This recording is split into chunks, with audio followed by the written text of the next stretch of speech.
Сегодня обсудим несколько инцидентов, связанных с мигрантами, вызвавших широкий общественный резонанс. В одном из них уроженец южных республик с характерной бородой оскорбил и напал на православного священника, сорвав с него крест. Однако наказание настигло его довольно быстро. Другой вопиющий случай культурного обогащения наших граждан произошел во Владивостоке. Также коснемся случая, произошедшего на дороге в Москве. Все подробности смотрите в нашем выпуске. Не забудьте подписаться на канал, чтобы не пропустить новые видео. В станице Марьинская на Кубани произошло новое происшествие, связанное с культурным обменом в нашей стране. Молодой человек с характерной бородой, придерживающийся радикальных взглядов, напал на православного священника после дорожного конфликта. Он угрожал, оскорблял и сорвал крест с батюшки. Этот молодой человек решил продемонстрировать свою силу в конфликте с пожилым священнослужителем. Однако он не ожидал последствий своих действий. Священник рассказал о произошедшем в своей церковной общине, и за бородачом началась настоящая охота. Местные жители собрали толпу и нашли нарушителя, доставив его к административному зданию. На собрании сотрудники правоохранительных органов и казаки вывели виновника. «Извиняйся, как нужно», — потребовала одна из женщин громко. Южанин попытался тихо извиняться, но его извинения никто не принял всерьез. Жители станицы потребовали искреннего раскаяния не только перед ними, но и перед всей общиной. Священник проявил христианское милосердие и простил молодчика со словами «Извинения приняты, я все забыл». Тем не менее, прихожане хором ответили «А мы – нет». По словам одного местного жителя, это уже не первый конфликт с незаменимыми специалистами из-за роста их числа в округе после начала строительства федеральной дороги. Также на Кубани имел место инцидент с агрессивными мигрантами, которые напали на школьников за замечания по поводу оставленных бутылок у Вечного огня. Группа южан распивала алкоголь у Вечного огня в станице Марьинская Краснодарского края. Проходившие мимо школьники сделали им замечание, что те не должны раскидывать пустые бутылки у мемориала. В ответ на это иностранцы пришли в ярость и набросились на подростков с кулаками. Одного из ребят повалили на землю, а особо буйный мигрант чуть не сбил один из венков. Полицейские оперативно прибыли на место драки и опросили ее участников. Оказалось, что взаимных претензий у сторон конфликта нет. К медикам никто из подростков не обращался. Правоохранители начали доследственную проверку. На следующий день станичники попытались отыскать нападавших и объяснить им, что они неправы. Никого из южан найти не удалось. Очевидно, что смелости у них хватило лишь на применение силы в отношении детей, после чего иностранцы испугались наказания и исчезли. Председатель СК России поручил возбудить уголовное дело по факту противоправных действий мигрантов в Краснодарском крае. В социальных медиа сообщается, что группа мигрантов распивала алкоголь у Вечного огня в станице Марьянской. Подростки, проходящие мимо, сделали им замечание. В ответ на это мигранты начали избивать несовершеннолетних, сказано в сообщении ведомства. Глава ведомства поручил руководителю СУ СК России по Краснодарскому краю Маслову возбудить по данному факту уголовное дело и представить доклад об установленных обстоятельствах. А теперь перенесемся в Москву. Управляющий грузовиком мигрант грубо нарушил правила и пытался в наглую вклиниться в автомобильный поток. Ему очень не понравилось, что девушка за рулем легковушки его не пропустила. Не понравилось настолько, что он выбежал из машины и попытался на нее напасть. Понимаете, его оскорбило то, что ему не позволили нарушить правила. Ему, который считает себя выше всех. Но девушка оказалась не робкого десятка и применила для защиты перцовый баллончик. Вот тогда настоящий мужчина из Средней Азии рассердился уже по-настоящему, схватил из кабины биту и ринулся крушить уже уезжающую машину.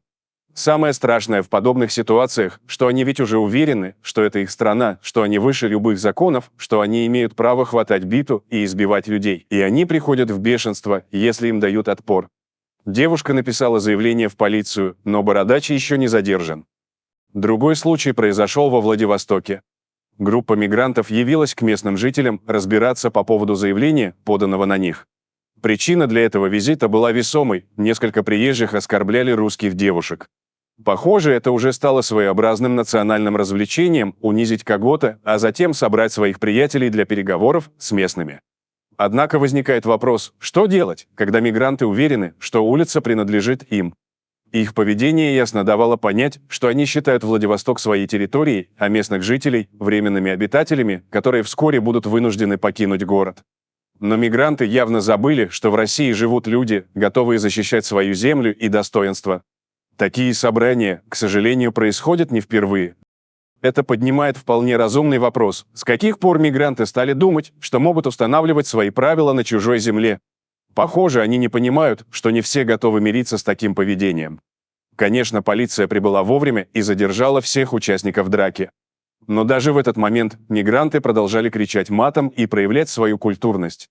Они явно считают, что в России можно себе позволить все, включая нарушение закона и полное неуважение к местным обычаям. Давайте взглянем на ситуацию с другой стороны. Возможно, мигранты решили, что Владивосток – это их новая родина, где можно делать что угодно без последствий. Или они полагают, что местные жители должны принять их с радушием, несмотря на их поведение. Но реальность всегда оказывается гораздо жестче. Все эти истории не просто единичные события, а сигнал о том, что проблема миграции и поведения определенных мигрантов требует серьезного внимания. Конечно, не все приезжие ведут себя подобным образом, но именно такие инциденты бросают тень на всех мигрантов и провоцируют напряженность в обществе. Люди, приезжающие в другую страну, должны осознавать и уважать местные законы и обычаи, а не пытаться навязать свои порядки. К сожалению, подобные конфликты уже стали не редкостью, и это вызывает серьезные вопросы к тем, кто ответственен за миграционную политику.